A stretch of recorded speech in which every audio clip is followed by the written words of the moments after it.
गहलोत के साथ रिश्तों को लेकर पायलट ने खोल दिए सारे राज। बताया गहलोत को लेकर हाईकमान ने दे दिया था क्या फार्मूला। राहुल खड़गे और प्रियंका के साथ क्या हुई थी बात, पायलट ने एक एक बात बताई। अशोक गहलोत 5 साल राजस्थान के सीएम रहे, लेकिन 5 सालों में उन्हें विपक्ष से कम सचिन पायलट से ज्यादा परेशानी रही। पायलट की ओर से समय समय पर अपनी ही पार्टी की सरकार के खिलाफ दिए गए बयान और उनके विरोध प्रदर्शनों ने गहलोत सरकार को परेशान किए रखा। गहलोत और पायलट के बीच तीखी बयानबाजी भी होती रही, लेकिन चुनाव के समय यह बयानबाजी एकदम से बंद हो गई। अब दोनों ही नेता पार्टी की सरकार बनाने का दावा कर रहे हैं। अशोक गहलोत के लिए तो यह राजनीतिक अस्तित्व की लड़ाई बन चुकी है, क्योंकि पूरा चुनाव उनकी 5 साल की सरकार के कामकाज के आधार पर ही लड़ा जा रहा है। और जब सचिन पायलट से सवाल किया गया कि अचानक से उनके रिश्ते गहलोत के साथ कैसे ठीक हो गए, तो पायलट ने बताया कि उन्हें पार्टी अध्यक्ष मल्लिकार्जुन खड़गे ने 6 महीने पहले बुलाया था। मीटिंग में राहुल गांधी भी थे और इस मीटिंग में 25 सितंबर 2022 की घटना का जिक्र भी किया गया था। लेकिन मुझे कहा गया कि पुरानी बातें भूलकर आगे बढ़ो। कहा गया कि मिलकर बीजेपी को हराओ। मुझे पार्टी का आदेश स्वीकार करना ही था। सब भूलकर हम साथ मिलकर बढ़े। उसी मीटिंग में तय हुआ कि पहले हम चुनाव जीतेंगे, फिर पार्टी की परंपरा के मुताबिक चुनाव जीतने के बाद नेतृत्व और तमाम दूसरे मसलों पर फैसले होंगे।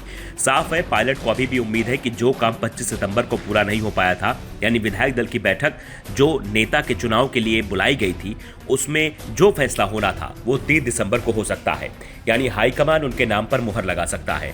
पायलट ने कहा कि कुछ लोग जाति की बात करके गलत तस्वीर पेश करते हैं।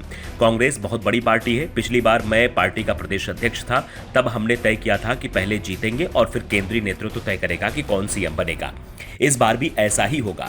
पार्टी ने मुझे जब भी कोई जिम्मेदारी दी मैंने निभाई। जब पार्टी को जीत मिलती है तब हर समुदाय का समर्थन मिलता है। उन्होंने इस बात से इनकार कर दिया कि 2018 में मिली जीत गुर्जर समुदाय के एकजुट होकर कांग्रेस को समर्थन करने से मिली थी, या फिर इस बार गुर्जर समुदाय बीजेपी के साथ दिखाई दे रहा है कि 2018 में कांग्रेस को हर वर्ग का समर्थन मिला था और इस बार भी स्थिति पहले जैसे ही होगी। गहलोत के साथ अपने रिश्तों का खुलासा करते हुए पायलट ने कहा कि उनके साथ मेरी व्यक्तिगत नाराजगी कभी नहीं थी, आज भी नहीं है। हम सभी लोगों का एक ही लक्ष्य है, राज्य का विकास, और इसके लिए जो मुद्दे मैंने उठाए थे वे आम जनों के थे। क्या उन्हें उठाना गलत है? बहुत कुछ हुआ और जो कुछ बाकी रहा वो आगे हो जाएगा।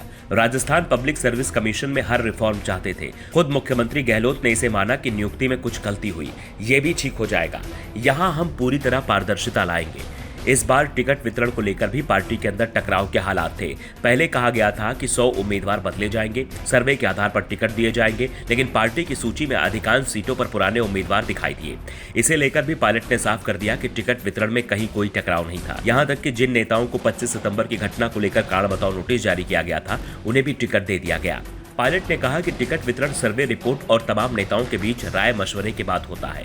टिकट जिताऊ उम्मीदवार को दिया गया है। वैसे 5 वर्षों तक सत्ता में रहने के बाद थोड़ी बहुत एंटी इनकम्बेंसी तो होती है, लेकिन हमने जिस तरह से पिछले कुछ महीनों में कर्नाटक और हिमाचल प्रदेश के चुनाव जीते हैं, उसका भी जोश और उत्साह है। इसके अलावा खुद बीजेपी में बिखराव है। ऐसे में वो कांग्रेस को क्या चुनौती देगी? Bureau report, the Dhakad news.